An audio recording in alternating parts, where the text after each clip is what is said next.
कर्कटे पूर्वपाल्गुण्यं तुलसीकानोद्भवं पाण्डे विश्वाम्बरं गोदां वन्दे श्रीरङ्गनायकम् ஆண்டாள் திருவடிகளே சரணம். ఆండాళ్ తిరువదిగలే శరణం. తిరుపావై 20వ పాసనంలో 33 అనే దానిలో శ్రీకృష్ణుడు నీలాదేవి ప్రశంసిస్తూ నిద్రలేచి మమ్మ నీరాట స్నానం ఆనంద స్నానం చేయించమని ప్రార్థించింది ఆండాళ్ తల్లి. ఈనాటి 21వ పాసనంలో ఏత్తు కళంగల్ అనే దానిలో నందగోపను పాడి పశు సంపదను ప్రశంసిస్తూ అతని ప్రియమైన కుమారుడైన శ్రీకృష్ణుడు ప్రపత్తి చేసి మంగళాశాసనం చేయడానికి వచ్చామని గోపికలతో కూడిన ఆండాళ్ తల్లి ప్రార్థిస్తుంది. ఏత్తు కళంగల్ గలహెల్పంగి மீதுலிப்ப மாத்தாதே போல் சொரியும் வள்ளல் பெரும் బసక ఆత పడైతార్ మగని అరివురాయ్.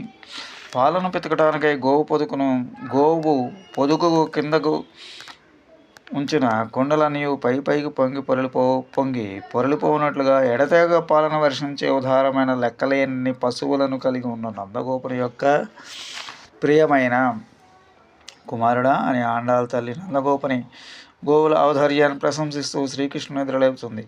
కుండలు పెట్టడమే ఆలస్యం, కానీ పాలధార ఆగకుండా స్రవించే ఉదారమైన పశువులు పాడి క్షీర సంపద కలిగిన వాడికి కుమారుడా శ్రీకృష్ణుడు. గోవు ఆచార్యుడికి ప్రతీక కనుక కృపావర్షం భగవద్గుణ కళ్యాణ వైభవం వర్షం కోరటమే కాదు, కోరుకున్నా కురిపించే పురుషకార వాత్సల్యం గల ఆచార్యులు ఉన్నవారు స్వామి. అమృతమైన క్షీరాన్ని ఎంత తాగినా గోదా పూలమాలికను మధువుకు స్వామి కట్టుబడిపోయాడు. వేదోపనిషత్తులు, పురాణ ఇతిహాసాలు, ప్రబంధాదులు ఎన్ని రకాలుగా స్వామిని స్తుతించిన గోదాదేవి ప్రబంధమాలిక భగవత్ ప్రణయ భక్తి వర్షానికి కారుణ్య గుణానికి కరిగిపోయాడు శ్రీకృష్ణుడు. రంగేశ్వరస్య తవ చ ప్రణయానుబంధ అన్యోన్యమాల పరివృత్తమ అభీష్టమంత అంటూ గోదాశ్రీ రంగేశ్వర ప్రణయానుబంధం లోకానికి ఆనందాయకమని వేదాంత దేశకుల వారు ప్రశంసిస్తారు. కుండము అంటే కలశం, నీలాదేవి హృదయ కలశం అమృతమైన క్షీరాన్ని జీవులకు అందిస్తుంది. క్షీరం జ్ఞాన సంకేతం, అది ఆచార్యుడు ఆధీనంలో ఉంటుంది. అదే తిరుమంత్రం. శ్రీకృష్ణుడు ఆళ్వారు స్వామిని ప్రణయ భక్తులు ఆరాధించడానికి కూడా ఈ పాదం సంకేతం ఇస్తుంది. కర్కటే పూర్వపాల్గొన్న శ్రీకానోద్భవం పాండే విశ్వామరం గోదా వందే శ్రీరంగనాయకం.